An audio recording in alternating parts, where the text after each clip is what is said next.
जय हिंद साथियों, स्वागत है आपका self study classes with Sumit Jain YouTube channel में। हिंदी साहित्य की दोस्तों रोज अपनी फनी ट्रिक वाले वीडियो आते हैं, तो आप लोग वीडियो को लाइक जरूर करें और चैनल को सब्सक्राइब कर लें, ठीक है। ऐसी ही बहुत सारी फनी ट्रिक आज हम आपको बताने वाले हैं, पूरा वीडियो आपको जरूर देखना है दोस्तों। हिंदी साहित्य में आपने देखा होगा कि साहित्य अकादमी पुरस्कार जिन रचनाओं को मिला है वो रचनाएं सबसे इंपॉर्टेंट आपकी मानी जाती हैं, अधिकांश पेपर में वो रचनाएं पूछी जाती हैं, ठीक है। तो मैं आज वो रचनाएं साहित्य अकादमी जिनको पुरस्कार मिला है उन रचनाओं को आपको बहुत ही फनी ट्रिक से याद करवाने वाला हूं, ठीक है। तो पूरा वीडियो आपको जरूर देखना है। और दोस्तों अगर आप व्हाट्सएप ग्रुप से नहीं जुड़े हैं तो 9098609291, ठीक है। इससे ये नंबर आपको दिया है, इस नंबर पर आप SMS करें, मैसेज करें, आपको व्हाट्सएप ग्रुप की लिंक मिल जाएगी, ठीक है। तो स्टार्ट करते हैं दोस्तों आज का वीडियो। आज के वीडियो में क्या होगा दोस्तों, सबसे पहले आपको टेस्ट करवाया जाएगा, आपको रचना पता है कि नहीं पता है, फिर ओके उसके बाद जो है क्या करना है मैं आपको ट्रिक बताऊंगा, ठीक है। तो जुड़े रहें, वीडियो को लाइक करें। पहला प्रश्न है, हेमतरंगिणी की रचनाकार कौन है। 4 विकल्प हैं दोस्तों आपके सामने और 2 सेकंड आपको दिए जाते हैं। हेमतरंगिणी बताना है दोस्तों। और आपको पता है दोस्तों कि जो हेम होते हैं, हेमखंड होते हैं, आपने देखा होगा ये हेम है ना, हेमखंड हैं। और ये देखो कैसे जमे हैं, ऐसे जमे हैं जैसा कौन जमा रहता है, माखन। यहाँ पर देखो माखन जमा रहता है, तो हेम जमे हैं माखन की तरह, तो हेम से हो जाएगा हेमतरंगिणी और माखन से हो जाएगा आपका माखनलाल चतुर्वेदी, ठीक है। तो हेमतरंगिणी जो रचना हो जाएगी वो किसकी हो जाएगी, माखनलाल चतुर्वेदी की हो जाएगी। सभी लोगों को पता है दोस्तों, एक भारतीय आत्मा इन्हें कहा जाता है, माखनलाल चतुर्वेदी को, ठीक है। और इसे दोस्तों 1955 में क्या मिला, साहित्य अकादमी पुरस्कार मिला। अब ये कैसे याद रखोगे 1955, तो आपको पता है दोस्तों कि आपने क्या किया, बचपन से लेके 55 तक क्या खाया, माखन ही तो खाया है। बोले कि सर मैंने तो बचपन से लेकर 55 तक माखन खाया है, माखन, और माखन खाया है तो माखनलाल चतुर्वेदी की हेमतरंगिणी रचना के लिए साहित्य अकादमी पुरस्कार मिला 1955 में, ठीक है। याद हुआ कि नहीं हुआ, हो गया होगा। अगला प्रश्न है दोस्तों, पद्मावत संजीवनी व्याख्या के रचनाकार कौन है। 4 विकल्प है हमारे सामने, पद्मावत संजीवनी व्याख्या बताना है। तो आपका राइट आंसर क्या होगा, उत्तर हो जाएगा दोस्तों आपका बिल्कुल सही, वासुदेव शरण अग्रवाल, यानी कि बी नंबर आपका बिल्कुल सही है दोस्तों। और हमें दोस्तों वासुदेव की शरण में अगर जाना है तो अपने पद्मों, अपने पदम से, अपने पैर से चल करके जाना होगा, है ना। पदम से चल करके जाना है कहाँ, वासुदेव की शरण में, ठीक है। तो आपका वासुदेव शरण अग्रवाल हो जाएंगे क्या, पद्मावत संजीवनी व्याख्या के। अब इसको कब साहित्य अकादमी पुरस्कार मिला ये चीज भी आपको बतानी है। तो दोस्तों 1956 में साहित्य अकादमी पुरस्कार मिला पद्मावत संजीवनी व्याख्या के लिए। और 56 इंच का सीना फुला करके हमें वासुदेव शरण की क्या है, वासुदेव की शरण में जाना है। वो भी कैसे जाना है, पद्मों से जाना है, तो पद्मावत संजीवनी व्याख्या इस प्रकार से याद करेंगे, ठीक है। अगला बताना दोस्तों, बौद्ध धर्म दर्शन की रचनाकार कौन है। 4 विकल्प हैं अपने सामने, रामधारी सिंह दिनकर, वासुदेव शरण अग्रवाल, आचार्य नरेंद्र देव, राहुल सांकृत्यायन। तो बौद्ध धर्म दर्शन, दोस्तों आप भी बौद्ध धर्म के दर्शन करने जाते हैं। वैसे ही जो बौद्ध धर्म दर्शन करने गए, कौन गए, नरेंद्र देव गए। और नरेंद्र देव अपनी संतान को साथ में लेके गए, संतान को साथ में लेके गए। तो दोस्तों संतान को साथ में लेके गए, तो बौद्ध धर्म दर्शन को 1957 में क्या मिला, साहित्य अकादमी पुरस्कार मिला। और ये रचना किसकी है, तो ये रचना है नरेंद्र देव की, ठीक है। इस प्रकार से याद रखेंगे। आपसे पूछा जाएगा बौद्ध धर्म दर्शन के रचनाकार कौन है, तो आपको बताना है नरेंद्र देव, ठीक है। और नरेंद्र देव जो है अपनी संतान को साथ में लेकर के बौद्ध धर्म के दर्शन करने गए थे, ठीक है। अगला बताना है, मध्य एशिया का इतिहास के रचनाकार कौन है। 4 विकल्प हैं दोस्तों, 4 में से आपका राइट आंसर क्या हो जाएगा दोस्तों, मध्य एशिया का इतिहास बताना है। और इसके जो रचनाकार हो जाएंगे वो कौन हो जाएंगे, मध्य एशिया का इतिहास यानी कि राहुल सांकृत्यायन। राहुल सांकृत्यायन यानी कि डा नंबर आपका बिल्कुल सही है दोस्तों। मध्य एशिया का इतिहास गवाह है कि राहुल जी, आपने नाम सुना होगा, राहुल जी की क्या नहीं हुई, शादी नहीं हुई। क्या वे 58 साल में शादी करेंगे? कितने साल में?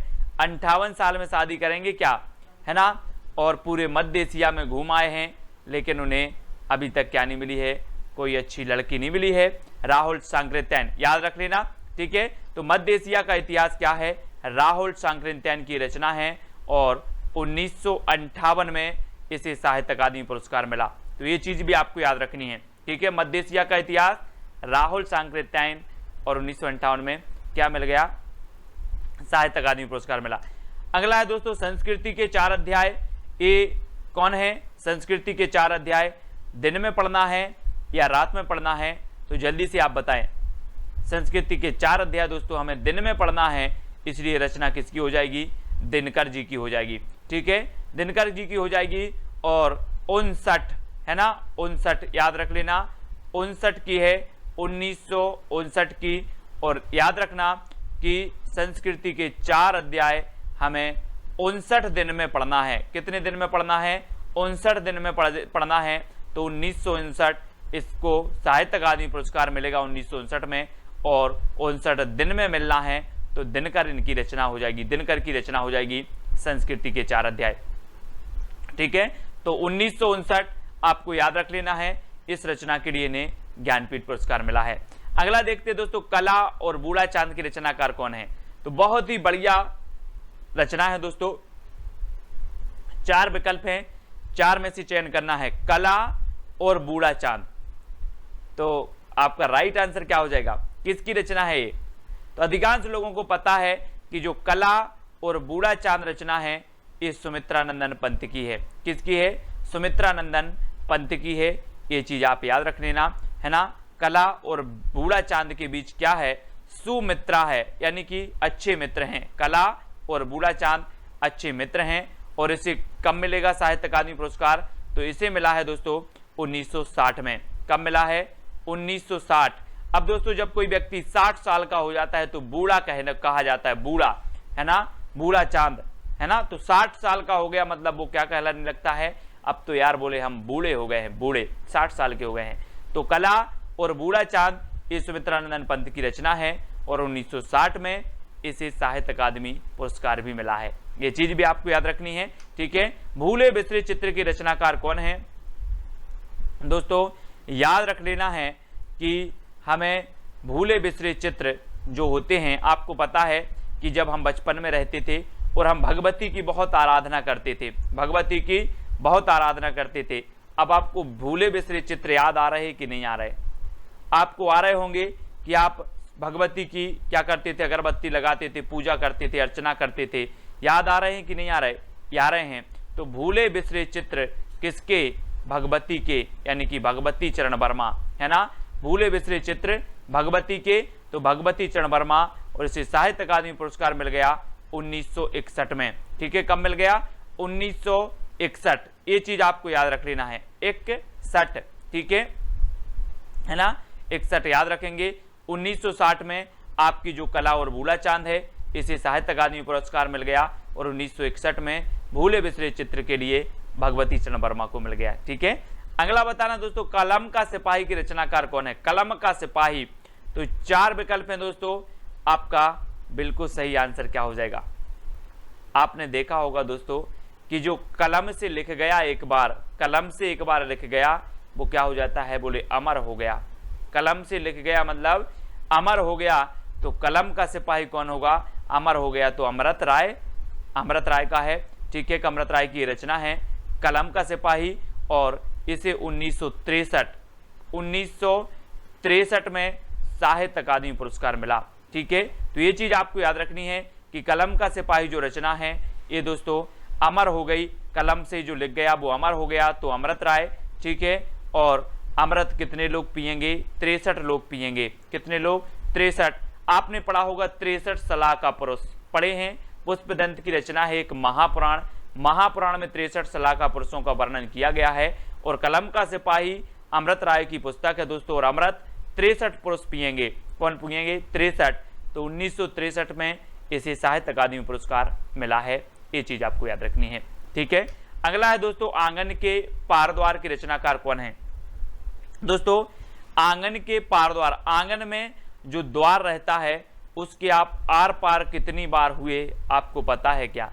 बोले सर मुझे नहीं पता, मैं इतना बड़ा हो गया, अज्ञेय है, मुझे पता ही नहीं, ठीक है। अज्ञेय है कितनी बार आर पार हुआ, ठीक है। तो आंगन के पार द्वार की रचना हो जाएगी आपकी अज्ञेय की, और इसे कब मिला 1964 में मिला, ठीक है 64, तो याद रख लेना है 64 में इसे साहित्य अकादमी पुरस्कार मिला आंगन के पार द्वार के लिए, ठीक है।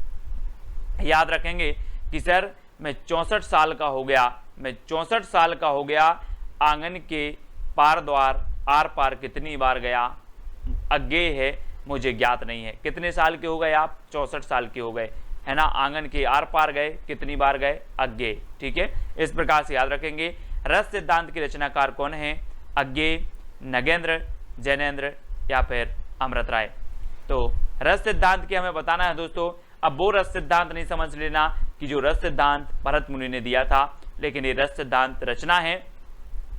और ये रस सिद्धांत किसकी है, तो ए याद रखना है दोस्तों, ये आपकी डॉक्टर नगेंद्र की है। किसकी है, नगेंद्र की है, नगेंद्र की, है ना। और आपको पता है कि नाग, नगेंद्र से आप याद रखेंगे नांग, और नांग में जो विष का रस होता है, विष का क्या होता है, रस होता है ना। तो रस होता है दोस्तों किसमें, नांग में होता है, ठीक है।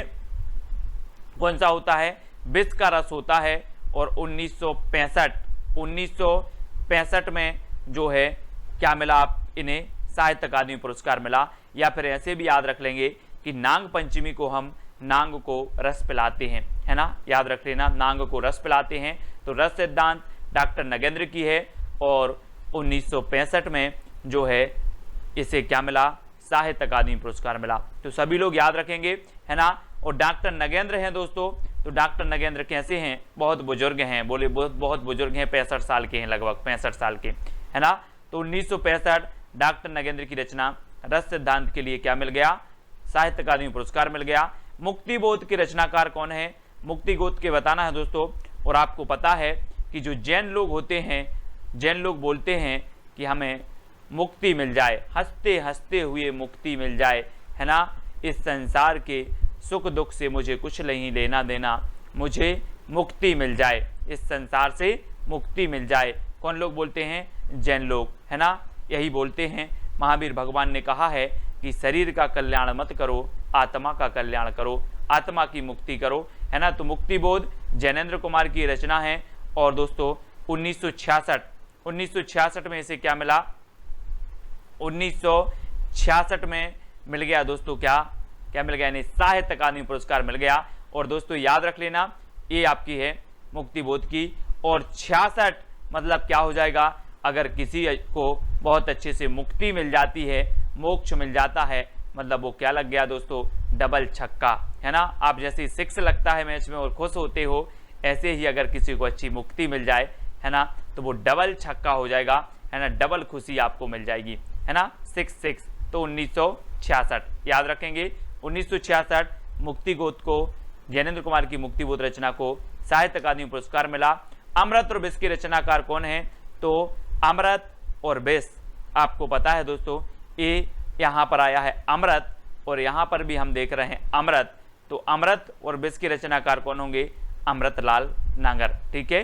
कौन होंगे, अमृतलाल नांगर होंगे। और इनकी एक रचना है अमृतलाल नांगर की, अमृत और विष। और 1967 में दोस्तों, 1967 में इसे क्या मिल गया, 1967 में साहित्य अकादमी पुरस्कार मिल गया। और दोस्तों आपको पता होगा कि अमृत क्या हो गया है, बोले अमृत और विष सड़ गए हैं, अमृत और विष सड़ गए हैं, तो 67 अमृत और विष, है ना। मैं अमृत और विष लेकर के आया, मैंने पूछा अमृत और विष कहाँ है, बोले वो तो सड़ गए, तो 67, ठीक है। अमृतलाल नांगर की रचना है, और 67 में इसे साहित्य अकादमी पुरस्कार मिला। इस प्रकार से याद रखेंगे। दो चट्टाने की रचनाकार कौन है दोस्तों, दो चट्टाने, आपको पता है कि जो है बच्चन परिवार में 2 चट्टाने हैं, 2 चट्टाने, बोले हरिवंश राय बच्चन बोले कि अभी 2 चट्टाने और होनी है, एक अमिताभ बच्चन और एक अभिषेक बच्चन, 2 चट्टानें और होनी है। तो 2 चट्टानें ये किसकी होंगी दोस्तों, बच्चन की होंगी, यानी कि हरिवंश राय बच्चन, है ना। और आपको पता है 2 चट्टानें अभी भी हैं, है ना।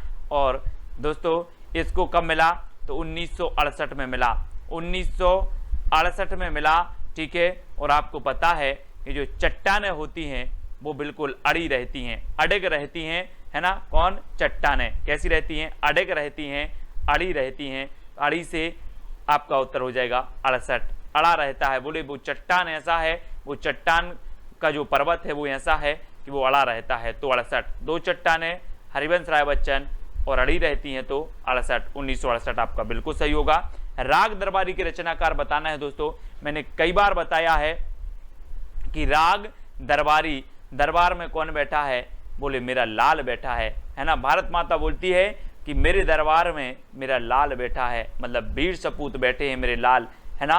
तो राग दरबारी के रचनाकार कौन होंगे, श्रीलाल शुक्ल होंगे। और इसे 1969 में इसे साहित्य अकादमी पुरस्कार मिला दोस्तों। और आपको पता है कि एक भारत माता के लाल का जन्म हुआ था 1869 में, 1869 यानी कि महात्मा गांधी का जन्म हुआ था, है ना। और ये भी भारत माता के लाल थे, ठीक है। और 1969 में भी राग दरबारी को क्या मिल गया, साहित्य अकादमी पुरस्कार मिल गया। और दोस्तों ऐसे ही कई लालों का जन्म हुआ। तो श्रीलाल शुक्ल की 1869 से लेकर के आपको लगा लेना है 100 साल वर्ष 1969, ठीक है। बोले भारत माता के लाल का जन्म हुआ था 1869 में, इसकी 100 साल बाद मतलब 1969, ऐसे याद करना, ठीक है। राग दरबारी। निराला की साहित्य साधना की रचनाकार कौन है, निराला की साहित्य साधना बहुत ही बढ़िया है दोस्तों। निराला की जो कहानी है बहुत ही दुख भरी कहानी है। और दोस्तों इन्होंने साहित्य की सेवा की, साहित्य की साधना की, वो सब छोड़ के, विलासिता का जीवन छोड़ के, विलास का जीवन छोड़ के निराला जी ने साहित्य की साधना की, है ना। काय का जीवन छोड़ के, विलास का। तो निराला की साहित्य साधना किसकी रचना हो जाएगी, रामविलास शर्मा, रामविलास शर्मा की रचना होगी। और इसे 1970 में साहित्य अकादमी पुरस्कार मिला। और दोस्तों ये विलासपूर्ण जीवन को छोड़कर 70 साल तक क्या करते रहे, हिंदी साहित्य की साधना करते रहे, सेवा करते रहे, ठीक है। कब तक, 70 साल तक, ठीक है। तो 1970 में इसे क्या मिलेगा, साहित्य अकादमी पुरस्कार मिल जाएगा, ऐसे याद करेंगे। अगला है कविता के नए प्रतिमान की रचना कौन है, कई बार पूछी गई है दोस्तों। कविता के नए प्रतिमान, है ना। और नए प्रतिमान, और आपको पता है दोस्तों कि आप क्या करते हो, नए नए नाम रखते हो। जब बच्चा पैदा होता है, बच्चा का जन्म होता है, तो आप क्या करते हो, नए नए क्या रखते हो, नाम रखते हो। तो नए प्रतिमान, है ना, तो क्या हो जाएगा, नाम रखते हो तो नामवार से, है ना। कविता के नए प्रतिमान नामवार से की रचना हो जाएगी, ठीक है। और इसे कब मिला दोस्तों, तो 1971 में मिला, 1971 में इसे साहित्य अकादमी पुरस्कार मिला। ये चीज भी आपको याद रखनी है, ठीक है। और दोस्तों जब जन्म होता है तो आप कितने नाम रखते हो, एक, बोले एक नाम रख रहे हैं, 71, ठीक है। तो याद रख लेना 71 में इन्हें क्या मिला है, एक रख रहे हो तो लास्ट में एक भी आएगा, ठीक है ना। इस प्रकार से रखेंगे। और कविता के नए प्रतिमान, ये रचना तो हमेशा पूछी जाती है, किसकी रचना है, तो नामवार सिंह की है, ठीक है। बुनी हुई रस्सी के रचनाकार कौन है दोस्तों, बुनी हुई रस्सी, 4 विकल्प हैं, 2 सेकंड भी आपको दिए जाते हैं। और आपका बिल्कुल सही आंसर होगा भवानी प्रसाद मिश्र। दोस्तों एक चीज बताना, जब आप भवानी के दर्शन करने जाते हो तो वहां पर एक क्या है, पचरंगा धागा की बुनी हुई रस्सी रखी रहती है ना। बोले बुनी हुई रस्सी रखी है बेटा, और ये अपने कलाई में बांध लेना, कल्याण हो जाएगा। कहाँ पर जाते हो, भवानी के पास। किसके पास, भवानी के पास जाते हो, बुनी हुई रस्सी बांध के आते हो, और बोले कल्याण हो जाएगा। तो बुनी हुई रस्सी आपको कहाँ मिलती है, भवानी के पास। तो भवानी प्रसाद मिश्र इसकी रचनाकार होंगे। और 1972 में, है ना, 1972 में इसे साहित्य अकादमी पुरस्कार मिल गया। और दोस्तों आपको पता है कि जो है भवानी की कृपा से बहत भी तर जाता है, बहत से बहत्तर, है ना, 72, है ना। तो याद रख लेना 72 होता है, जो कुछ भी होता है वो क्या होता है, 72 होता है। जब आप बुनी हुई रस्सी बांध लेते हो भवानी की, तो जो कुछ भी होगा वो कैसा होगा, 72 होगा। 72 से आपका बनेगा 72, यानी 1972 में इसे साहित्य अकादमी पुरस्कार मिला। ठीक है, अगला बताना है दोस्तों, आलोक पर्व के रचनाकार कौन है। तो 4 विकल्प हैं आपके सामने, आलोक पर्व। और मैंने कई बार आपको बताया है कि पर्व हमारे भारत में हजारों पर्व होते हैं। कैसे होते हैं, हजारों पर्व होते हैं। तो आलोक पर्व के रचनाकार कौन होंगे, हजारी प्रसाद द्विवेदी। हजारी प्रसाद द्विवेदी। और दोस्तों याद रख लेना 1973 है ना, 73 जो है इसे साहित्य अकादमी पुरस्कार मिला आलोक पर्व के लिए, हजारी प्रसाद द्विवेदी की, है ना। इसको याद रखेंगे, 1-2 बार वीडियो देखोगे तो आपको क्लियर हो जाएगा। मिट्टी के बारात के रचनाकार कौन है दोस्तों। तो मैंने आपको कई बार बताया है कि जब शिव जी की बारात आई, और बारात में आपने सुना होगा कि बोले भूत ऊत भी नाच रहे थे बारात में, है ना, नाच रहे थे भूत ऊत, तो भभूत अभूत लगा कर आए होंगे। तो ऐसी लग रही होगी कि मिट्टी की बारात आ गई। कौन की आ गई मिट्टी की बारात, शिव जी की मिट्टी की बारात आ गई। और दोस्तों इसे मिला कब, 1974 में। 1974 में तो 74 यानी कि 74 दोस्तों, 74 लग रहा था, 74 या 4 दिशाओं में लग रहा था कि क्या है, मिट्टी की बारात आई है, मिट्टी की बारात आई है। 74 है ना, 74 कर दो, 74 बोले 4 दिशाओं में लग रहा था, 74। ठीक है, तो मिट्टी की बारात को 74 में साहित्य अकादमी पुरस्कार मिला, और रचना शिवमंगल से सुमन की है। ऐसे याद रखेंगे। अगला है दोस्तों, तमस के रचनाकार कौन है। तमस, आपको पता है दोस्तों, तमस मतलब होता है अंधकार। और हम बोलते हैं कि भीष्म अंधकार छाया है। कैसा छाया है, भीष्म अंधकार छाया है। तो तमस को याद रख लेना, तमस मतलब होता है अंधकार, और अंधकार छाया है कैसा, भीष्म। तो तमस के रचनाकार कौन होंगे, भीष्म साहनी होंगे।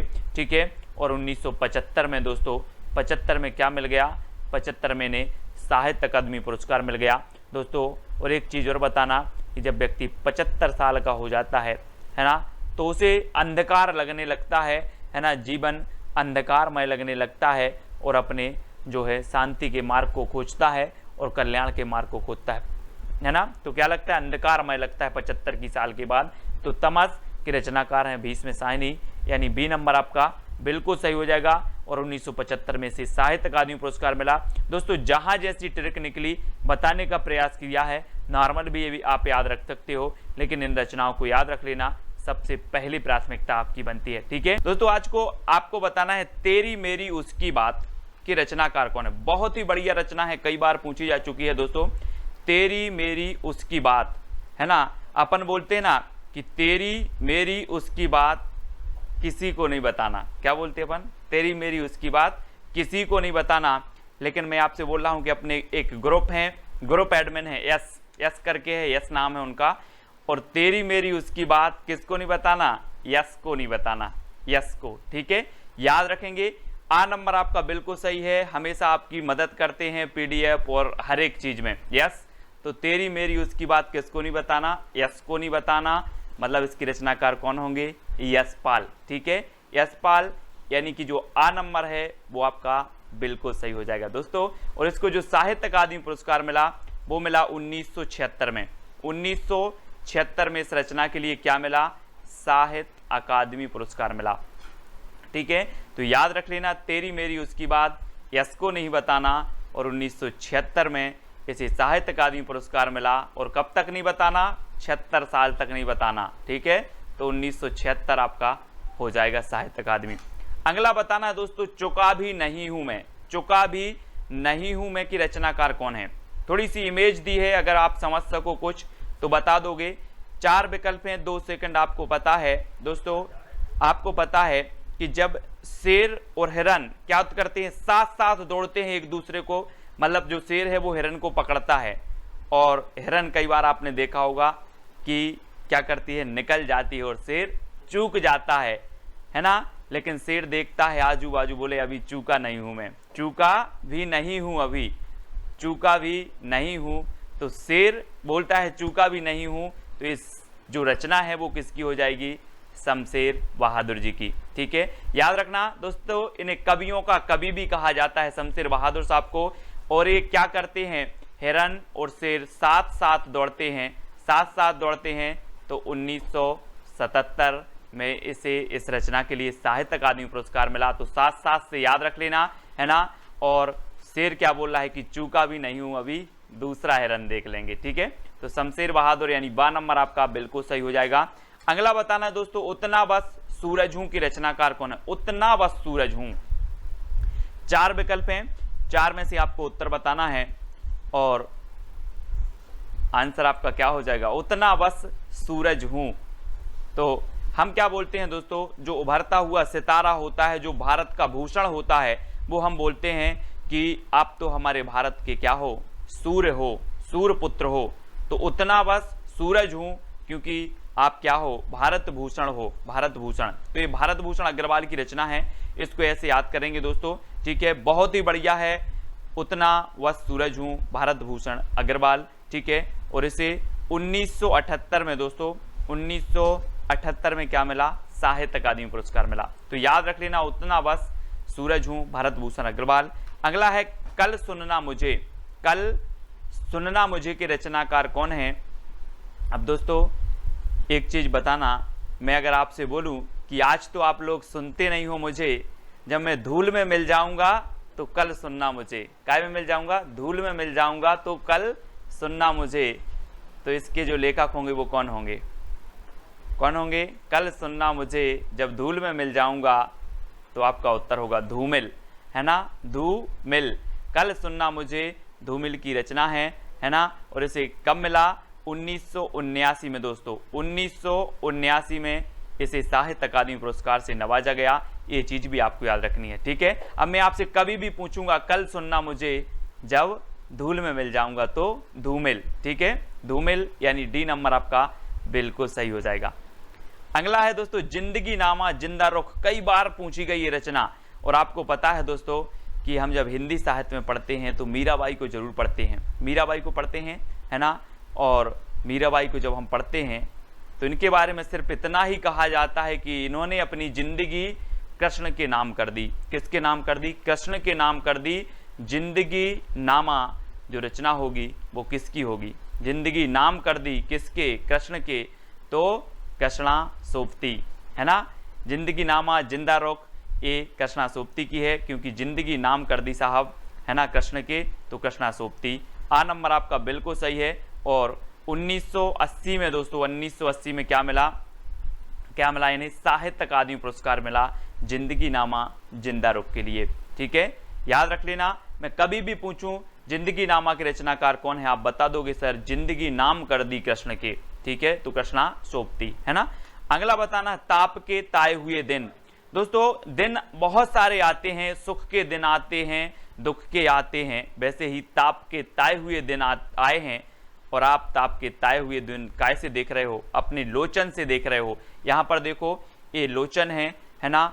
और त्रिलोचन यानी कि जिसकी 3 आंखें हो, है ना, वो त्रिलोचन। और ताप के ताए हुए दिन हमने कैसे देखे? लोचन से देखे, तो त्रिलोचन, है ना, त्रिलोचन। अब मैं कभी भी पूछूंगा कि ताप के ताए हुए दिन ये रचना किसकी है, आप बता देना कि सर ताप के ताए हुए दिन आए तो जरूर थे, लेकिन हमने लोचन से देखे थे, त्रिलोचन से देखे थे, ठीक है। तो त्रिलोचन यानी कि बी नंबर आपका बिल्कुल सही हो जाएगा।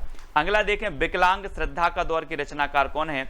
4 विकल्प हैं दोस्तों। विकलांग श्रद्धा का दौर, श्रद्धा आपने देखी होगी दोस्तों। श्रद्धा अपन बोलते हैं यार, पूर्ण श्रद्धा से आप अगर काम करोगे तो आपका काम सफल होगा। लेकिन लोगों की आजकल की जो श्रद्धा है वो कैसी हो गई है? विकलांग हो गई है। कैसी हो गई श्रद्धा? विकलांग हो गई है। और इसके बारे में हरि यानी कि भगवान शंकर भी सोचते हैं कि लोगों की श्रद्धा विकलांग हो गई है। तो विकलांग श्रद्धा का दौर है ये। हरि मतलब भगवान और शंकर मतलब शंकर जी। तो हरि शंकर परसाई, है ना, व्यंग्यकार है दोस्तों, हरि शंकर परसाई, ठीक है।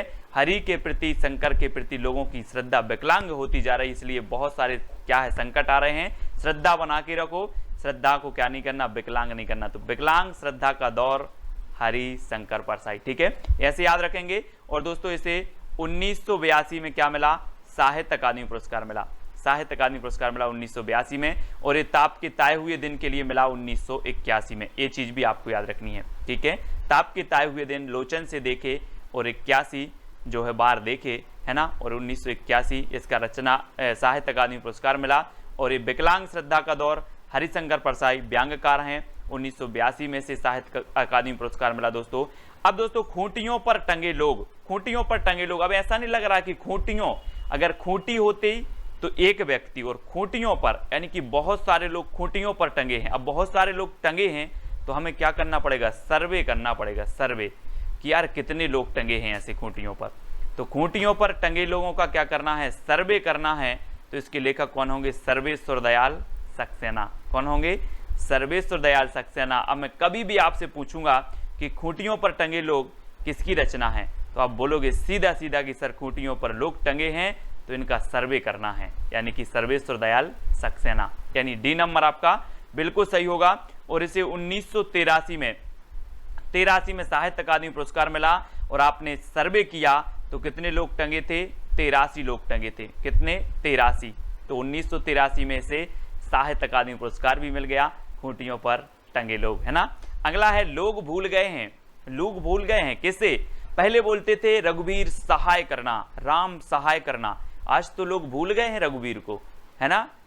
लोग भूल गए हैं किसको, रघुवीर को। पहले तो बोलते थे रघुवीर सहाय, मुंह से आवाज निकली रघुवीर सहाय करना, लोग भूल गए हैं, यानी कि कैसे, रघुवीर। आ नंबर आपका बिल्कुल सही है ना। वो आपने सुना होगा दोस्तों, क्या होगा कि दुख में सुमरन सब करें, सुख में करे ना कोई, और सुख में सुमरन सब करे तो दुख काहे को हो। इसलिए लोग भूल गए हैं, है ना, क्योंकि लोगों के पास सुख आ गया है। मत भूलो रघुवीर को और यही सहाय करेंगे। तो लोग भूल गए हैं रघुवीर सहाय की रचना है, बहुत बढ़िया है, पूछी जाती है। और 1984 में इसे साहित्य अकादमी पुरस्कार भी मिला है। ठीक है दोस्तों, मैं एक बात जरूर कहूंगा कि जितनी भी साहित्य अकादमी पुरस्कार से पुरस्कृत रचनाएं हैं, ज्ञानपीठ, व्यास सम्मान, ये सबसे पहले आपके लिए महत्वपूर्ण होती हैं, है ना, क्योंकि ये रचनाएं अधिकांश पूछी जाती हैं। तो लोग भूल गए हैं कैसे, रघुवीर सहाय। ठीक है, कब्बे और काला पानी की रचनाकार कौन है दोस्तों, कब्बे और काला पानी। आपने सुना होगा दोस्तों, आजादी के पूर्व काले पानी की सजा होती थी। काले पानी की सजा यानी कि अगर एक काले पानी की सजा हो गई अगर व्यक्ति को, तो वो वापस नहीं आ पाता था कभी। काले पानी की सजा, है ना। अंडमान निकोबार द्वीप आपने देखा होगा, वहां पर इसको समुद्र के उस पार भेज दिया जाता था और वहां से वापस नहीं आता था कभी व्यक्ति। और कब्बे और काला पानी, यहाँ पर आप देखो समुद्र में एक साइड काला पानी है और एक साइड कैसा है, निर्मल पानी है। तो हमें कैसा पानी पीना है, काला पानी नहीं पीना, हमें निर्मल पानी पीना है। कैसा, निर्मल। तो कब्बे और काला पानी की रचनाकार कौन होंगे, निर्मल वर्मा। बोले सर मुझे काला पानी नहीं पीना, मुझे तो निर्मल पीना है। तो काला पानी और निर्मल वर्मा, है ना, ये काला पानी, इसी का संबंध किससे होगा, निर्मल पानी से। तो निर्मल वर्मा इसके रचनाकार होंगे। और 1985 में इसे क्या मिला, साहित्य अकादमी पुरस्कार मिला। ये चीज भी आपको याद रखनी है। मैं कभी भी अब पूछूंगा, आप कभी नहीं भूलोगे। मैं बोलूंगा कब्बे और काला पानी, तो आप बता दोगे कि काला पानी नहीं सर, मुझे निर्मल पानी पीना है। तो निर्मल वर्मा। ठीक है, अगला है अपूर्वा के रचनाकार कौन है दोस्तों, ये याद रखना है, बहुत ही बढ़िया रचना है अपूर्वा। और अपूर्वा दोस्तों एक केदारनाथ अग्रवाल जी की रचना है, केदारनाथ अग्रवाल। ठीक है, और आपको पता होगा कि पूर्व में केदारनाथ में एक बहुत भयंकर क्या आई थी, बाढ़ आई थी। तो केदारनाथ में पूर्व में आई थी। तो अपूर्वा ये केदारनाथ अग्रवाल की है। और दोस्तों 1986 में इसे साहित्य अकादमी पुरस्कार मिला, 1986 में अपूर्वा के लिए। ठीक है, और केदारनाथ अग्रवाल इसके रचनाकार हैं। इन्हें कैन का कवि भी कहा जाता है, केदारनाथ अग्रवाल जी को। अगला है दोस्तों मगध के रचनाकार कौन है, मगध। अब एक चीज बताना दोस्तों कि जो मगध है, मगध के जो राजकुमार थे वो क्या करते थे, मगध के आपने क्या पढ़ा था, मगध एक साम्राज्य था, है ना, बहुत बड़ा साम्राज्य था मगध। और मगध यहाँ पर रचना आई है। तो मगध के जो राजा होते थे दोस्तों, जब किसी को सजा देते थे तो वो क्या करते थे, कान पकड़ते थे। क्या पकड़ते, कान पकड़ के सजा देते थे। तो श्रीकांत आपका बिल्कुल सही होगा, श्रीकांत, यानी कि जो डी नंबर है वो आपका बिल्कुल सही हो जाएगा, है ना। श्रीकांत आपका सही होगा, श्रीकांत। ठीक है, यानी डी नंबर आपका बिल्कुल सही होगा। 1987 इसका रचना काल है, क्या है, 1987। ठीक है, रचना काल नहीं मतलब इसे साहित्य अकादमी पुरस्कार मिला है। मगध के रचनाकार हैं श्रीकांत वर्मा और 1987 में इसे साहित्य अकादमी पुरस्कार मिला। ये चीज आपको याद रखनी, ठीक है। अगला है दोस्तों, अरंड के रचनाकार कौन है? अरंड, अरंड मतलब आपको पता है क्या होता है? अरंड मतलब होता है वन, और वन में कौन गए थे? अयोध्या के नरेश श्री राम गए थे वन में कि नहीं गए? 14 साल का वनवास हुआ और कहाँ गए थे? अरंड में गए थे, वन में गए थे। कौन गए थे? नरेश। तो अरंड के रचनाकार कौन होंगे? नरेश मेहता, है ना। ऐसे कॉमन सेंस लगाना है और कुछ भी नहीं है ये, ना कोई ट्रैक है ना कुछ, सिर्फ अरंड में कौन गए थे? तो बोले अयोध्या के नरेश गए थे, है ना। तो नरेश मेहता, आ नंबर आपका बिल्कुल सही होगा। और दोस्तों 1988 में इसे क्या मिला? साहित्य अकादमी पुरस्कार मिला अरंड के लिए, ठीक है। नरेश मेहता जी की बहुत ही बढ़िया रचना है, याद रखना। अकाल में सारस के रचनाकार कौन है दोस्तों? अब दोस्तों एक चीज याद रखनी है, एक है केदारनाथ अग्रवाल और एक है केदारनाथ सिंह, ठीक है। केदारनाथ अग्रवाल की रचना अपूर्वा के लिए साहित्य अकादमी पुरस्कार मिला, लेकिन जो अकाल में सारस है ये केदारनाथ सिंह की रचना है, केदारनाथ सिंह, है ना। और इसे भी साहित्य अकादमी पुरस्कार मिला, यानी बी नंबर आपका सही हो जाएगा। और अकाल में सारस कहाँ जा रहे थे? केदारनाथ जा रहे थे। अकाल में सारस, ये सारस हैं दोस्तों, सारस, है ना। और सारस आपने देखे होंगे। और ये कहाँ जा रहे थे अकाल में? केदारनाथ जा रहे थे, केदारनाथ। तो केदारनाथ अग्रवाल, केदारनाथ सिंह की रचना है अकाल में सारस। और 1989 में दोस्तों इसे साहित्य अकादमी पुरस्कार मिला। ये चीज भी आपको याद रखनी है, ठीक है, 89। अगला है नीला चांद के रचनाकार कौन है दोस्तों? नीला चांद। और दोस्तों आपने देखा होगा शंकर जी को, आपने देखा है, इनकी मूर्ति को आपने देखा है। इनकी सिर पर यहाँ पर एक चांद का वो रहता है, चांद का चित्र बना रहता है इस प्रकार से। तो नीला चांद, यहाँ पर देखो तस्वीर में देखो शंकर जी की, जरा प्रणाम कर दो सभी लोग, है ना। और ये नीला चांद है, किसके सिर पर है? शिव जी के। तो ये नीला चांद रचना किसकी होगी? किसकी होगी? शिव प्रसाद सिंह की, ठीक है। अब किसी और की तो नहीं होगी? बोले सर नहीं होगी। अब जब नीला चांद आपने दिखा ही दिया है, ये नीला चांद तो कभी नहीं भूलेंगे शिव प्रसाद सिंह। और इसे मिला 1990 में। 1990 में क्या मिल गया दोस्तों? साहित्य अकादमी पुरस्कार मिला, साहित्य अकादमी, ठीक है। इसको आपको याद रखना है दोस्तों। मैं वक्त के हूँ सामने, मैं वक्त के हूँ सामने, मैं अगर किसी से बोलूं कि मैं वक्त के हूँ सामने, तो वो बोलेगा यार वक्त के सामने क्यों खड़ा है? गिर जा, क्या कर? गिर जा। तो मैं वक्त के हूँ सामने क्यों खड़ा है? गिर जा, यानी कि गिरजा कुमार माथुर, ठीक है। गिरजा कुमार माथुर इसके रचनाकार हो जाएंगे। अब वक्त के सामने खड़े नहीं होना है, गिर जाना है, ठीक है। तो गिरजा कुमार माथुर, मैं वक्त के हूँ सामने, गिरजा कुमार माथुर। और 1991, ठीक है, 1991 में दोस्तों इसे क्या मिला? साहित्य अकादमी पुरस्कार मिला 1991। और 90 में इसे मिला था आपकी नीला चांद के लिए, ठीक है। ये तो आपको पता है, नीला चांद 90 में इसे मिला। 1991 में मैं वक्त के हूँ सामने, इसके लिए साहित्य अकादमी पुरस्कार मिल गया। और ढाई घर के रचनाकार कौन है दोस्तों? अब देखो दोस्तों एक चीज याद रखना कि हमने यहाँ पर पढ़ा कि मैं वक्त के हूँ सामने, गिरजा कुमार माथुर, ठीक है। लेकिन ढाई घर, अब यहाँ पर कॉमन सेंस लगाना, ढाई घर हो कैसे गया? 3 घर हुए हो, पहले तो होंगे 3 घर, 3 घर में से आधा घर क्या हो गया? गिर गया, गिर गया, बचे कितने? ढाई घर। तो ढाई घर में से आधा, 3 में से आधा गिरा, क्या गिरा? घर गिरा।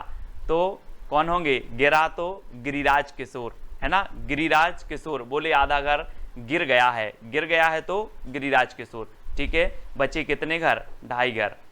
थे कितने? 3 घर थे इस प्रकार से। और यहाँ से आधा घर गिर गया तो बचे ढाई। बोले सर ढाई घर, आधा कहाँ गया? बोले गिर गए।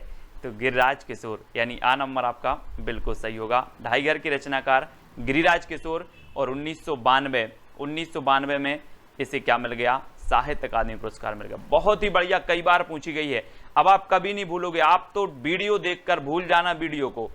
जब आप परीक्षा हॉल में बैठोगे और क्वेश्चन आपके सामने आएगा तो ये ट्रिक आपको याद आ ही जाएगी। आपको कोई कोड याद नहीं करवा रहा मैं, सिर्फ आप प्रश्न को देखोगे और उत्तर आप 101% सही लगा के आए हुए, ठीक है। ढाई घर के रचनाकार गिरिराज किशोर हैं। अर्धनारीश्वर के रचनाकार बताना है। अर्धनारीश्वर दोस्तों, अर्धनारीश्वर, ये आपने देखा होगा कुछ कुछ लोग ऐसे होते हैं कि उनमें आधे गुण तो होते हैं नारी के और आधे होते हैं पुरुष के, है ना।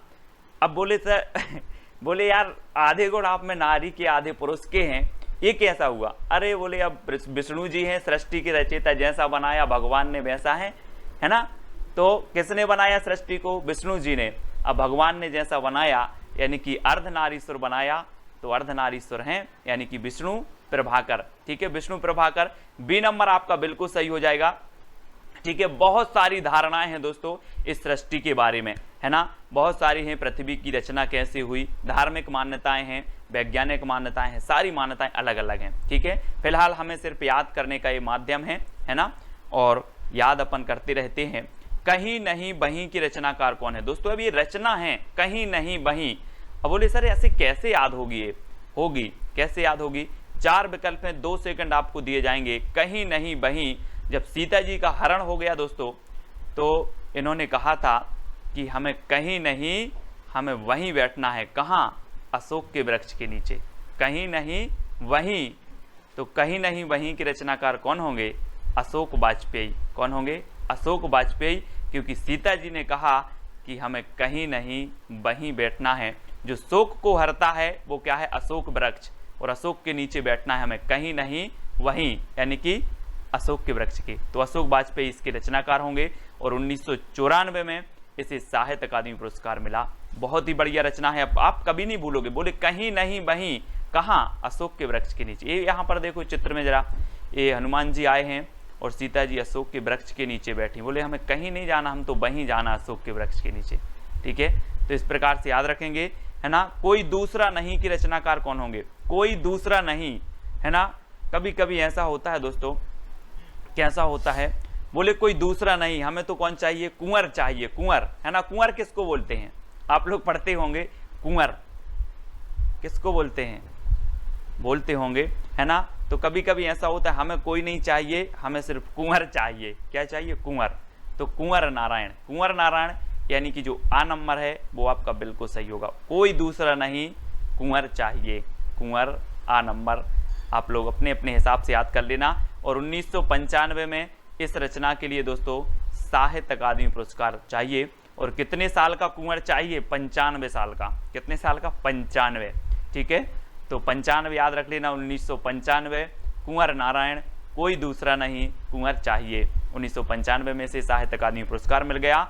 मुझे चांद चाहिए, लो अब कुंवर चाहिए, अब चांद चाहिए। तो मुझे चांद चाहिए दोस्तों। अब चांद अगर आपको चाहिए है तो ऐसा नहीं मिलेगा। कैसे मिलेगा भाई? जब अपन ऊपर चांद आकाश में है, बोले इंद्र भी रहते वहीं पर, इंद्र से क्या करनी पड़ेगी अपन को? परमिशन लेनी पड़ेगी, परमिशन। बोले मुझे चांद चाहिए। अब चाहिए तो ठीक है, और इंद्र को क्या कहते हैं? सुरेंद्र भी कहते हैं। इंद्र का पर्यायवाची होता है दोस्तों सुरेंद्र। क्या होता है? सुरेंद्र, है ना। तो अगर चांद चाहिए तो इंद्र की परमिशन लेना है, सुरेंद्र की परमिशन लेना है, तो सुरेंद्र वर्मा। मुझे चांद चाहिए सुरेंद्र वर्मा की रचना है। कभी भी याद रख लेना, बहुत अच्छी रचना है मुझे चांद चाहिए, और इसके लिए आपको सुरेंद्र की परमिशन लेनी पड़ेगी, इंद्र की परमिशन लेनी पड़ेगी। और डी नंबर आपका बिल्कुल सही हो जाएगा। ठीक, तो आपसे पहली बार आपसे पूछा जाता है, पहला प्रश्न पूछा जाता है कि अनुभव के आकाश में चांद की रचनाकार कौन है दोस्तों? तो 4 विकल्प हैं आपके, लीलाधर जगूड़ी, अरुण कमल, विनोद कुमार और मंगलेश डबराल। ये 4 में से 2 सेकंड में आपको बताना है दोस्तों। और किसी को अनुभव के आकाश में जाना है दोस्तों तो उसका जुगाड़ करना पड़ता है। क्या करना पड़ता है? जुगाड़। अनुभव के आकाश में जाना है, अनुभव के आकाश में, है ना, चांद पर जाना है, तो क्या करना पड़ेगा? जुगाड़ करना पड़ेगा, यानी कि जगूड़ी। क्या हो जाएगा? जगूड़ी, लीलाधर जगूड़ी। अनुभव के आकाश में चांद पर अगर जाना है तो जुगाड़ करना होगा, मतलब अनुभव के आकाश में जो चांद के रचनाकार हैं वो कौन हो जाएंगे? लीलाधर जगूड़ी। ठीक है, ये चांद है दोस्तों, और ये अनुभव के आकाश का चांद है, और इस पर जाना है तो यहाँ से आपको जुगाड़ करना पड़ेगा। जुगाड़, राजस्थान में चलता है जुगाड़, है ना। और 1997 में दोस्तों इस रचना के लिए क्या मिला?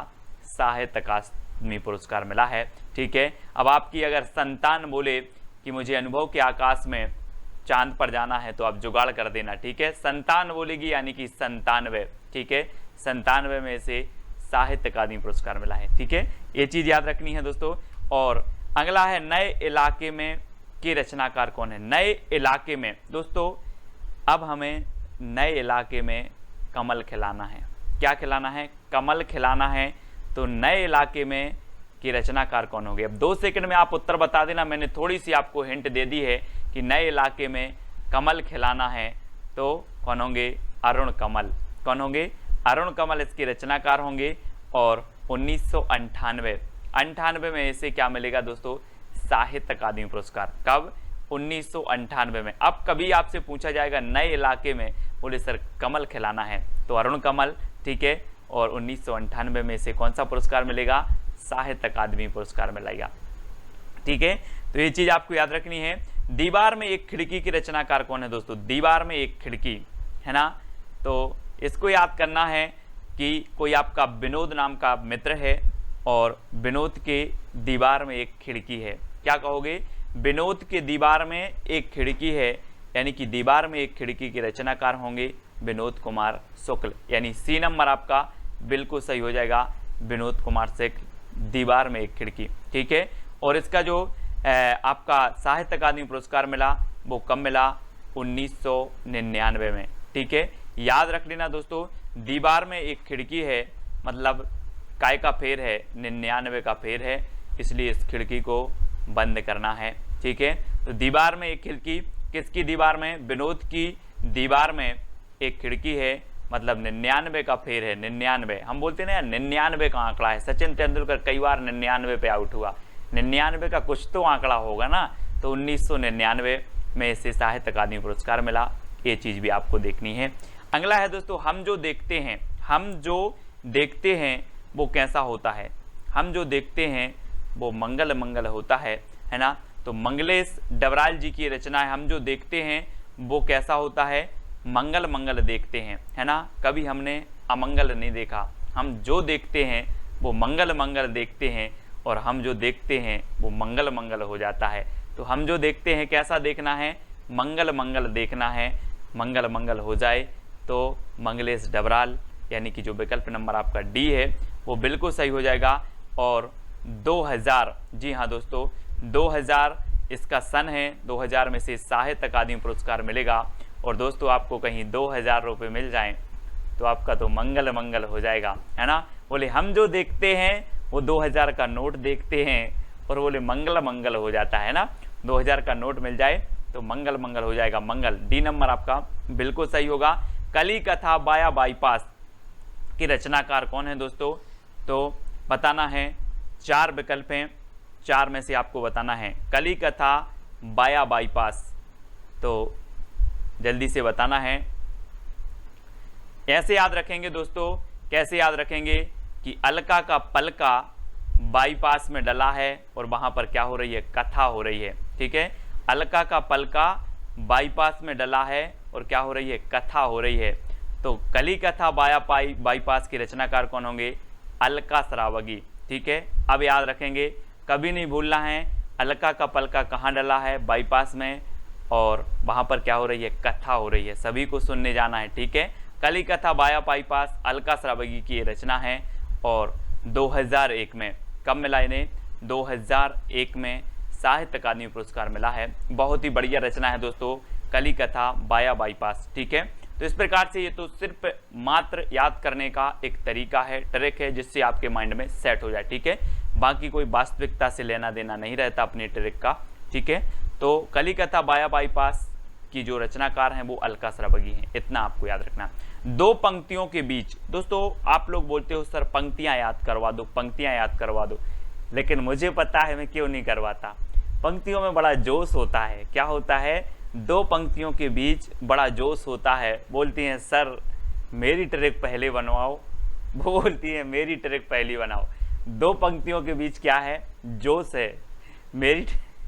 मेरी ट्रिक पहले बनाओ, मेरी ट्रिक पहले बनाओ, ठीक है। इसलिए मैं बना नहीं पा रहा हूँ। 2 पंक्तियाँ बोलती हैं, है ना। 2 पंक्तियों के बीच क्या है? जोश है। तो 2 पंक्तियों के बीच के रचनाकार कौन होंगे? राजेश जोशी। राजेश जोशी यानी कि जोश, है ना, राजेश जोशी। तो जोशी से क्या आएगा? जोश। और 2 पंक्तियों के बीच क्या है? जोश है ना। तो 7 नंबर आपका बिल्कुल सही होगा। और इसे 2002 में, अब 2 पंक्ति आ रही हैं दोस्तों, है ना, 2 पंक्ति आ रही हैं, तो 2002 में क्या मिलेगा? आगे पीछे, आगे 2 और पीछे 2। बोले ऐसा नंबर बताओ जिसमें आगे 2 और पीछे 2। बोले 2002। अब 2 पंक्तियों के बीच जोश है तो राजेश जोशी, इस प्रकार से याद रखेंगे। और 2002 में इसे साहित्य अकादमी पुरस्कार भी मिल जाता है। ठीक है, कितने पाकिस्तान के रचनाकार कौन है दोस्तों? कितने पाकिस्तान, है ना, मैंने बोला कि पाकिस्तान है, बोले कितने पाकिस्तान है बता दो, मैं सभी जगह क्या खिला दूंगा? कमल खिला दूंगा, है ना, कमल खिला दूंगा, वहां के लोग अच्छे बन जाएंगे, है ना। तो कितने पाकिस्तान के रचनाकार कौन होंगे? कौन होंगे? कमल खिला दूंगा तो कमलेश्वर। कौन होंगे?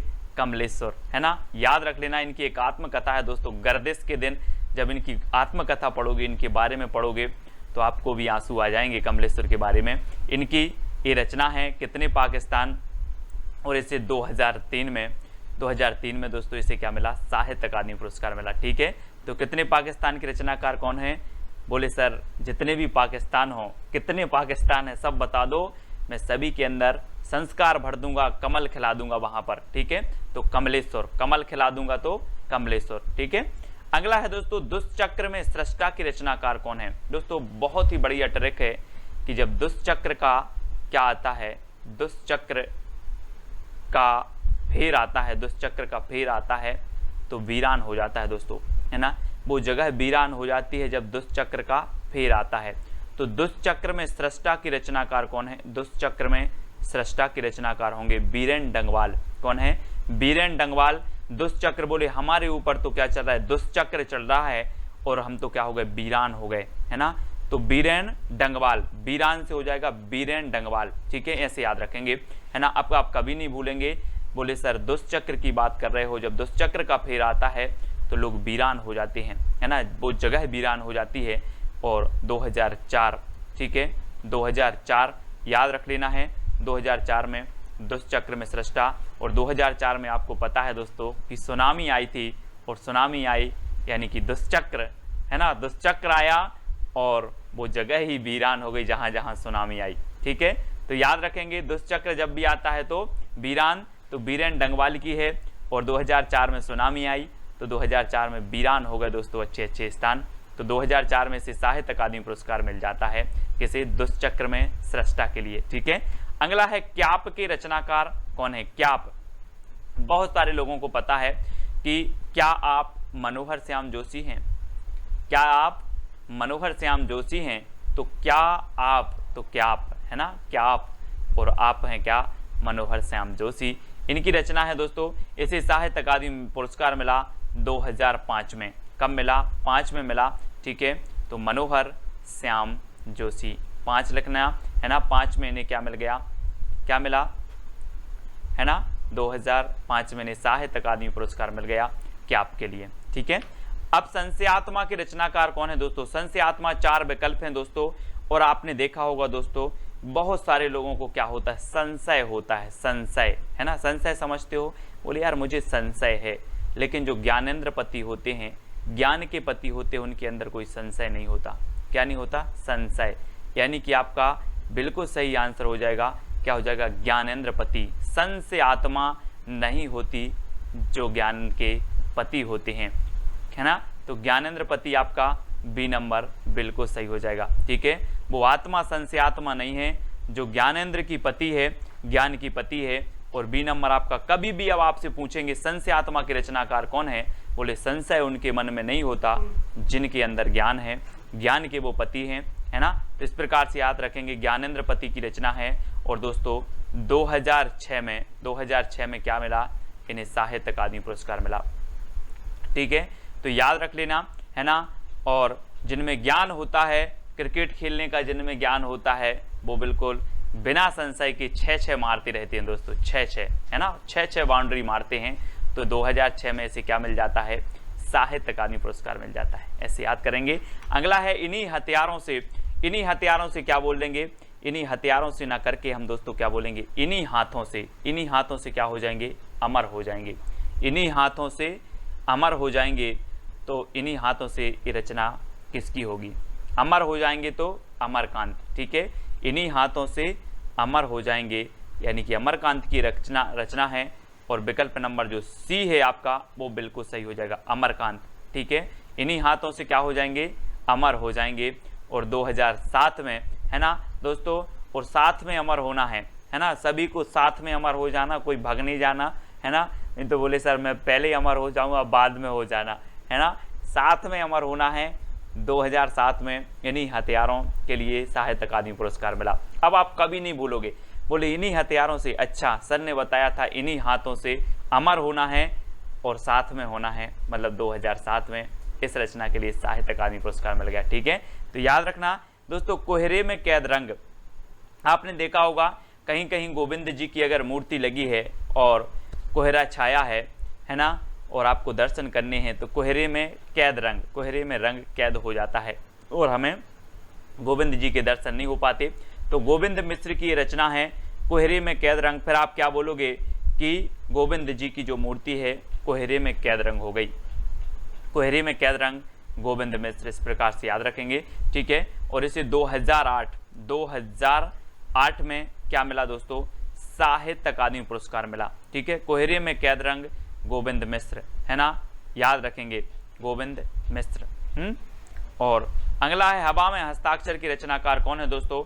और दोस्तों आपने पढ़ा होगा, 2 सेकंड में आप अपने उत्तर को तो चयन करते रहें, कमेंट में उत्तर बताते रहें। ठीक है, हवा में हस्ताक्षर दोस्तों आपको पता है कि जो कैलाश पर्वत है वहां शंकर जी गए थे तपस्या करने, पता है आपको, पता है। और ये कैलाश पर्वत इतना ऊंचा है, इतना ऊंचा है दोस्तों कि हवा में हस्ताक्षर करता है। कौन, कैलाश पर्वत। तो कैलाश से क्या बनेगा, कैलाश वाजपेयी, कैलाश वाजपेयी हवा में हस्ताक्षर करते हैं। कौन, कैलाश पर्वत। तो इतना याद रख लेना, हवा में हस्ताक्षर कौन करता है, कैलाश पर्वत। तो कैलाश से आपका बनेगा कैलाश वाजपेयी की रचना होगी हवा में हस्ताक्षर। ठीक है, हवा में हस्ताक्षर कैलाश वाजपेयी। अब आप कभी नहीं बोलोगे, मैं बोलूंगा हवा में हस्ताक्षर किसकी रचना है, बोले सर आपने ही तो बताया था कि हवा में हस्ताक्षर करता है कैलाश पर्वत, तो कैलाश वाजपेयी होंगे, है ना। और 2009, ठीक है, 2009 में क्या हुआ, इस रचना को साहित्य अकादमी पुरस्कार मिला। और मैं बोलूंगा आपसे कि आप भी हवा में हस्ताक्षर करोगे क्या, तो आप बोलोगे नो, मुझे नहीं करना हवा में, मैं तो कागज में कर दूंगा, है ना। तो 9 से बनेगा आपका 9, 2009 में इसे साहित्य अकादमी पुरस्कार मिला हवा में हस्ताक्षर के लिए। तो इस प्रकार से याद रखना। अगला है दोस्तों मोहनदास के रचनाकार कौन है, जल्दी से बताना है। आपने सुना होगा, कई बार सुना होगा, मोहनदास जब भी बात आती है तो आपके अंदर आ जाता है मोहनदास करमचंद गांधी। आता है कि नहीं, सभी लोगों को आता है दोस्तों। जब मोहनदास करमचंद गांधी का उदय हुआ 1869 में, इनका जन्म हुआ, मतलब उदय हुआ, तो ये सारे भारत में क्या लेकर के आए, प्रकाश लेकर के आए। कौन, मोहनदास। तो मोहनदास रचना के रचनाकार कौन होंगे, उदय प्रकाश। कौन होंगे, उदय प्रकाश। बोले सर मोहन का जब उदय हुआ तो प्रकाश लेकर के आए, तो उदय प्रकाश। मोहनदास जो रचना होगी वो किसकी होगी, उदय प्रकाश की होगी। यानी जो डी नंबर है वो आपका बिल्कुल सही होगा। और दोस्तों 2010 है, इस मोहनदास रचना के लिए क्या मिला था, साहित्य अकादमी पुरस्कार मिला था। तो याद रख लेना है। और मोहनदास ने 10 देशों में मोहनदास की आज मूर्ति लगी होगी, लगी कि नहीं लगी, लगी है। 10 देश आज मानते हैं मोहनदास करमचंद गांधी जी को, है ना। तो मोहनदास की रचनाकार कौन है, उदय प्रकाश। इस प्रकार से याद रखेंगे। और 10 देशों में मूर्ति लगी है तो 2010 में से क्या मिलेगा, साहित्य अकादमी पुरस्कार।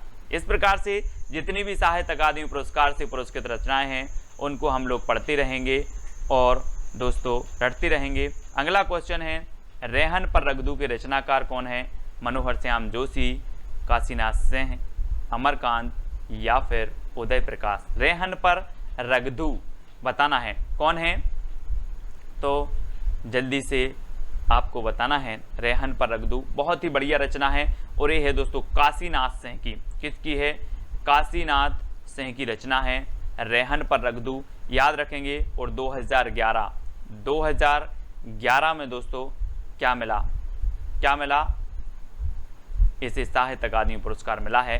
तो याद रख लेना। कैसे याद रखोगे कि जो है काशी बनारस में क्या है, यहाँ पर रेहन पर रगदू छिड़क दी जाती है ना।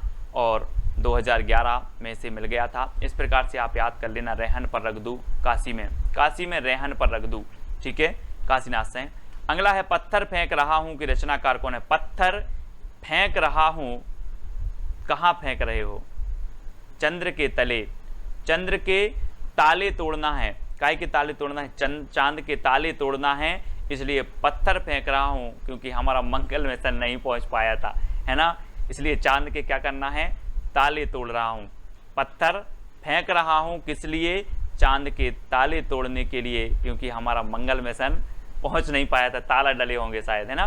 तो पत्थर फेंक रहा हूं चांद के, यानी कि चंद्रकांत देव ताले, तो ताले चांद के ताले तोड़ने के लिए, है ना। क्या फेंक रहा हूं? पत्थर फेंक रहा हूं। अब आप कभी पत्थर फेंकोगे, बोले क्यों फेंक रहे हो? बोले सर चांद के ताले तोड़ने के लिए, हमारा मंगल मिशन नहीं पहुंच पाया था, है ना। तो चांद के ताले याद रख लेना।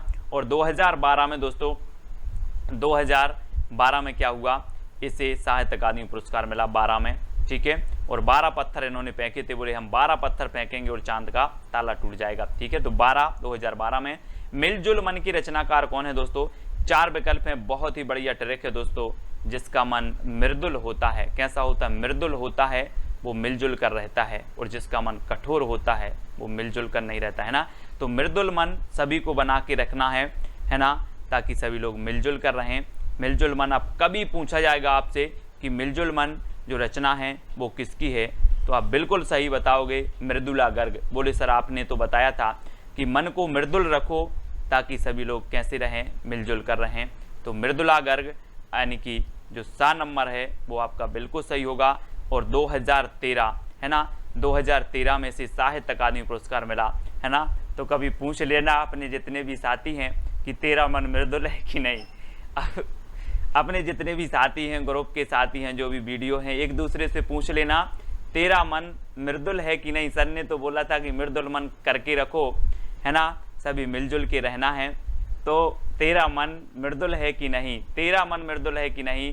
तो 2013 में इसे क्या मिल गया? साहित्य अकादमी पुरस्कार मिल गया, ठीक है। तो याद रख लेना है, मन को कैसा रखना है? मृदुल, और मिलजुल कर रहना है, ठीक है। और तेरा मन मृदुल है कि नहीं, इस प्रकार से। अगला है विनायक की रचनाकार कौन है दोस्तों? आपको पता है विनायक किसे बोला जाता है? विनायक बोला जाता है दोस्तों गणेश जी को, है ना। आप देखते हैं गणेश जी की पूजन करते हैं और इन्हें विनायक बोला जाता है, ठीक है। और 2 सेकंड में आप अपना उत्तर तो बताते ही जाएंगे। और दोस्तों रमेश चंद्र जो साय हैं, रमेश चंद्र साय, ये विनायक की बहुत पूजन करते हैं। कौन? रमेश चंद्र साय। सभी लोग किया करो, लेकिन ये रमेश चंद्र साय हैं, रमेश चंद्र, ये बहुत पूजन करते हैं किसकी? विनायक की। तो विनायक के रचनाकार कौन होंगे? रमेश चंद्र साय होंगे। और 2014 में क्या मिलेगा? साहित्य अकादमी पुरस्कार मिलेगा, ठीक है। कब? 2014 में विनायक के लिए साहित्य अकादमी पुरस्कार मिला। और ये रचना किसकी है? रमेश चंद्र साय की है, ठीक है। आग की हंसी के रचनाकार कौन है दोस्तों? आग की हंसी, 4 विकल्प हैं, मनोहर श्याम जोशी, रामदरस मिश्र, मृदुला गर्ग या फिर उदय प्रकाश। दोस्तों बहुत ही बढ़िया ट्रिक है कि जब सीता जी की जो अग्नि परीक्षा हुई थी, अग्नि परीक्षा हुई तो आग की हंसी भी चाहती थी कि मुझे राम के दरस मिल जाएं। आग की हंसी क्या चाहती थी? कि मुझे राम के दरस मिल जाएं। और आग की हंसी के जो रचनाकार होंगे वो कौन होंगे? रामदरस मिश्र। अब आप कभी नहीं भूलोगे, है ना। बोले सीता जी की रचना, सीता जी की जब अग्नि परीक्षा हुई तो आग की हंसी भी चाह रही थी कि मुझे क्या मिल जाएं? राम के दरस मिल जाएं। यानी कि आपका जो विकल्प नंबर बी है रामदरस मिश्र, बी नंबर आपका बिल्कुल सही हो जाएगा, बी नंबर, ठीक है। और 2015 में दोस्तों, 2015 में क्या मिला, है ना, क्या मिला? इसे साहित्य अकादमी पुरस्कार मिला, ठीक है, 15, है ना। तो याद रख लेना है आपको, पानी डरा यानी 15, है ना। आग अगर जले तो पानी डरा दे, 15 दे, है ना, पानी डरा दे, इस प्रकार से। तो 15 आपको याद रखना, आग की हंसी, रामदरस मिश्र। अगला है दोस्तों पारिजात उपन्यास की रचनाकार कौन है? पारिजात, है ना दोस्तों। पारी ऐसी खेलना है कि जिसका ना सिरा हो, ना सिरा हो ना कुछ भी हो, पारी ऐसी खेलना है ना। जिंदगी की पारी भी अपन को ऐसा खेलना है कि ना सिरा हो, लोग याद करते करते थक जाएं कि उसने कितना अच्छा किया था। तो कोई सिरा नहीं होना चाहिए, ना सिरा, ठीक है। लोग अपने लिए जीते हैं, लेकिन अपन को ऐसा करना है कि लोग याद करते करते थक जाएं, लेकिन ना सिरा ना हो, ऐसी पारी खेलना है जिंदगी की, ठीक है। तो पारिजात से होगा पारी, और पारी खेलना है जिसका ना सिरा हो, तो ना सिरा शर्मा, ना सिरा शर्मा है ना, ना सिरा हो ना अंत हो, ठीक है। तो ना सिरा शर्मा की रचना है पारिजात, उपन्यास है ये, बहुत ही बढ़िया है। और 2016 में दोस्तों क्या है, 2016 में इसे साहित्य अकादमी पुरस्कार मिला। और दोस्तों कई लोग तो 16 साल की उम्र में ही ऐसी पारी खेल देते हैं, ऐसी पारी खेल देते हैं कि उनकी ज़िंदगी का कोई सिरा नहीं रहता, है ना। तो ना सिरा, तो 16 साल की उम्र में तो पारिजात याद रख लेना, बोले पारी खेलना है 16 साल की उम्र में भी पारी खेलना है जिसका ना सिरा हो, इस प्रकार से याद रखेंगे, ठीक है। विश्व मिथक सरित सागर की रचनाकार कौन है दोस्तों, बहुत ही बढ़िया ट्रिक है, आपको कैसे याद रखना, विश्व मिथक सरित सागर, विश्व में बहुत सारी सरिता हैं और सरिता कहाँ मिलती हैं, सागर में, यानी कि सरित सागर, सरित सागर। और दोस्तों आपको पता है कि जो सरिता हो या फिर सागर हो, ये में कई कुंटल मेघ गिरते हैं, काय में, सरिता और सागर में। तो सरित सागर में कई कुंटल मेघ गिरते हैं, तो कुंतल मेघ, रमेश कुंतल मेघ इसके रचनाकार होंगे, क्योंकि सरिता और सागर में कई कुंटल मेघ गिरता है ना। तो याद रख लेना, मेघ गिरता है, मेघ से क्या होती है, बरसात होती है ना, तो मेघ से बरसात होती है, पानी गिरता है, तो याद रख लेना कई कुंतल गिरता है, काय में, सरिता और सागर में। तो विश्व में तक सरित सागर, अब सरित से सरिता और सागर में, तो इतना ही आपको जब भी प्रश्न ये आएगा और आपको याद आ जाएगा सरिता और सागर, इसमें तो कई कुंतल मेघ गिरता है, तो कुंतल मेघ, ठीक है। और 2017 में दोस्तों क्या हुआ, 2017 में इसे मिल गया साहित्य अकादमी पुरस्कार, ठीक है, ये चीज आपको याद रखना है, ठीक है। अगला है दोस्तों पोस्ट बॉक्स नंबर 203 की रचनाकार कौन है, बहुत ही बढ़िया रचना है ना, और कई बार पूछी जाती है दोस्तों, आप लोग क्या करते हो, पोस्ट बॉक्स करते हैं कि नहीं, है ना, मैंने पोस्ट बॉक्स कर दिया है यार, आप लोग बोलते हो पोस्ट बॉक्स, और पोस्ट बॉक्स नंबर 203 का हमें क्या बनाना है, चित्र बनाना है, पोस्ट बॉक्स 203 का क्या बनाना है, चित्र बनाना है।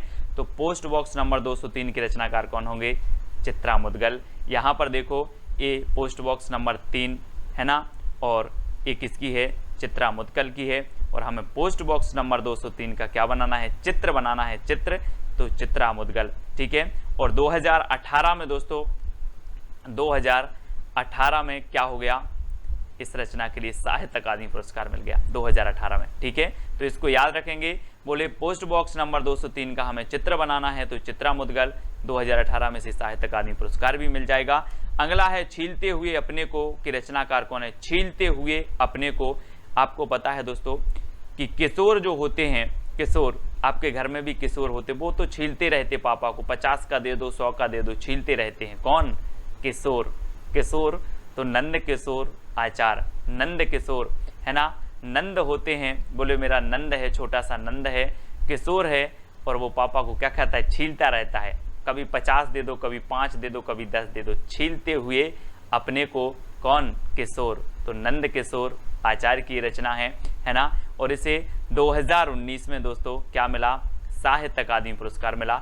ये चीज आपको याद रखनी है, कभी भी पूछा जाएगा, बोले छीलते हुए अपने को, कौन, किशोर, नंद किशोर आचार्य, ठीक है। और 2019 में इसे साहित्य अकादमी पुरस्कार मिल गया। और वैसे भी किशोरों की जो आयु होती है वो 18-19 वर्ष की होती है ना, 12 से 18 वर्ष किशोरावस्था कहलाती है, तो ये किशोर ही कहलाते 19। तो इस प्रकार से याद रखना है दोस्तों। अब आपको बताना है कि सबसे अच्छी ट्रिक कौन सी लगी, ठीक है, कमेंट में जरूर बताना। और साहित्य अकादमी पुरस्कार को मैंने आपको पूरा का पूरा याद करवा दिया, लगभग 60 से ऊपर रचनाएं थी, जिनके कुछ के आपको सन भी याद करवाए हैं, है ना, कुछ के सन भी आपको याद हो गए होंगे, कुछ के कवि भी आपको याद हो गए होंगे। वीडियो कैसा लग रहा है कमेंट के माध्यम से बताएं, कहाँ तक आपके लिए बेहतर है, कहाँ तक आपके लिए मददगार है, इस प्रकार के जो वीडियो आ रहे हैं, है ना, वो किस प्रकार से हैं दोस्तों। ये हमारी ट्रिक है, किसी भी प्रकार की कोई भी ट्रिक को आप अन्यथा कभी नहीं लेंगे, है ना, सिर्फ मेरा एक उद्देश्य है याद करवाने का, तो अपन ट्रिक बनाते हैं कि आपको याद हो जाए। मेरा कोई उद्देश्य किसी विशेष से क्या नहीं है, बुराई का नहीं है, किसी भी प्रकार का नहीं है, ठीक है। अब आपको बताना है मुक्तिबोध के रचनाकार कौन है। मुक्तिबोध दोस्तों, मुक्तिबोध हमने बहुत पढ़ा कि मुक्ति हो जाती लोगों की, क्या हो जाती, मुक्ति बोलते हैं, कुछ लोग बोलते हैं मेरी मुक्ति अच्छे से हो जाए भगवान, बोलते ना, ऐसे ही मुक्ति करना है अपन को भी। और मुक्तिबोध तो अब बोलोगे सर ये तो कवि का नाम है ना, कवि का नाम तो है, लेकिन एक ऐसे कवि हैं जिनकी रचना भी है मुक्तिबोध, है ना। एक रचना पूछी जाती है तुलसीदास, तुलसीदास। अब तुलसीदास आप बोलोगे सर ये तो कवि की रचना, कवि हैं तुलसीदास नहीं, एक तुलसीदास रचना भी है, कई बार पूछी गई है, यूपी टेट आदि में कई बार पूछी गई है, ठीक है। तो मुक्तिबोध आपको बताना है, इसकी रचनाकार कौन है, ठीक है, ये चीज़ आपको बतानी है। और आपको बतानी है दूसरा क्वेश्चन एक आपको बताना है दोस्तों कि जयशंकर प्रसाद का प्रथम ऐतिहासिक नाटक कौन था, है ना। जयशंकर प्रसाद को आप जानते होंगे, छायावाद के प्रवर्तक थे, और इनका प्रथम यानी कि फर्स्ट ऐतिहासिक नाटक जो था वो कौन सा था, ये भी आपको कमेंट में लिखना है, ढूंढ करके लिखना है, याद करके लिखना है, जैसे भी लिखना है। इन 2 प्रश्नों के आंसर आपके चैलेंज के रूप में दिए जाते हैं। तो सभी लोग वीडियो को लाइक जरूर करेंगे, और लगभग 20 वीडियो आपके हिंदी साहित्य के ऐसे ट्रिकी वीडियो हो गए कि जिन्होंने 20 प्रश्न देख लिए, 20 वीडियो देख लिए, उनका कॉन्फिडेंस बहुत हाई लेवल का होगा, बहुत सारी चीज़ें उनको याद हो चुकी होंगी और उनको भी पता नहीं होगा, है ना। तो वीडियो को लाइक करें, शेयर करें, और दोस्तों IAS study track YouTube channel से आपको जुड़ना है, साथ ही टेलीग्राम ग्रुप से भी आपको जुड़ना है। टेलीग्राम ग्रुप में आपको क्या करना है, सर्च करना है IAS स्टडी ट्रैक और ज्वाइन हो जाना है। और जो भी साथी व्हाट्सएप ग्रुप से नहीं जुड़े हैं उनके लिए 9098609291 ये नंबर दिया है, इस नंबर पर आपको मैसेज करना है और आपको तुरंत ग्रुप की लिंक मिल जाएगी, ठीक है। तो वीडियो कैसा लगा जल्दी बताएं और सब्सक्राइब कर लें। आज के वीडियो के लिए बस इतना ही। जय हिंद।